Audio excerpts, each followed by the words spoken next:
Want smart analysis of the most important news in your inbox every weekday along with other global reads, interesting ideas and opinions to know? Sign up for the Today's Worldview newsletter.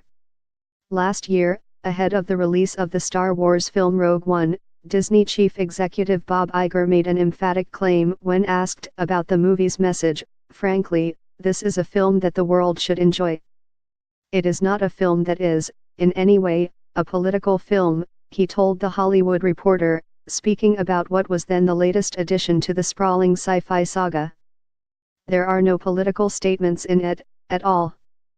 Iger was reacting to controversy over, quickly deleted, tweets from two of the film's writers. Chris Weitz had observed that the series' Galactic Empire represented a white supremacist organization.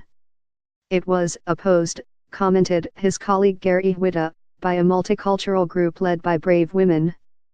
Just weeks after the election of President Trump and the culmination of an acrimonious, racially charged political campaign, the film was hailed by some as anti-Trumpian and subject to boycotts by irate members of the alt-right, a coterie of white nationalists who were upset about the film's supposed liberal bent.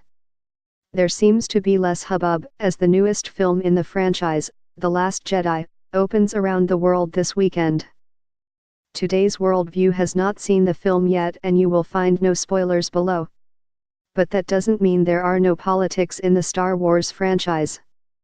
Quite the contrary, authors of science fiction and fantasy often stuff their stories with parables for contemporary times.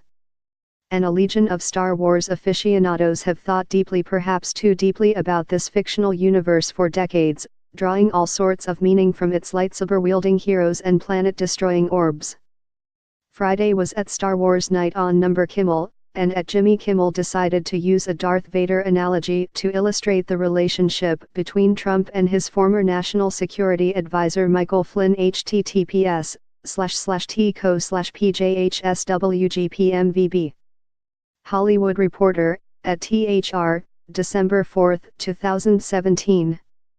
It's a testament to the franchise that both liberals and conservatives derive happy metaphors from the story. Earlier this year, Craig Shirley, a biographer of Ronald Reagan, wrote a column for The Washington Post on how the first movie in the franchise, Star Wars, presented the ultimate conservative morality tale.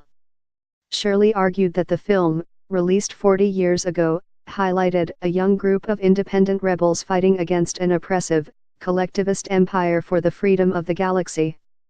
No credit for guessing who Shirley thinks the story's bad guys are. The militarized Galactic Empire was ruled with an iron fist by a Politburo and an emperor, he explained, gesturing to the Soviet Union. Its main tactics for unity and stability were enslavement, fear, death, and destruction, especially with its new planet-killing weapon. Its uniforms of masked, bright white armor destroyed any sense of identity. A soldier was simply a number.